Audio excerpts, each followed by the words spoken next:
In this video, I'm going to show you how to post in multiple languages on Facebook, okay? Remember to watch this video until the very end so you don't make any mistake, okay? Let's get started without wasting so much time. Click on the Facebook application. Then you want to refresh the app.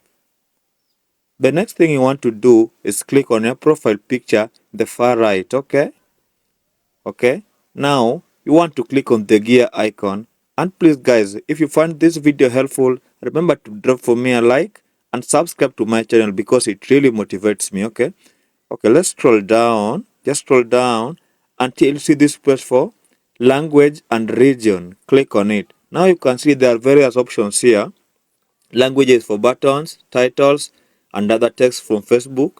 Languages into which you'd like to have posts translated. Languages for which you don't want to be offered translation. Languages that you don't want to be automatically translated. And how to share your post in multiple languages.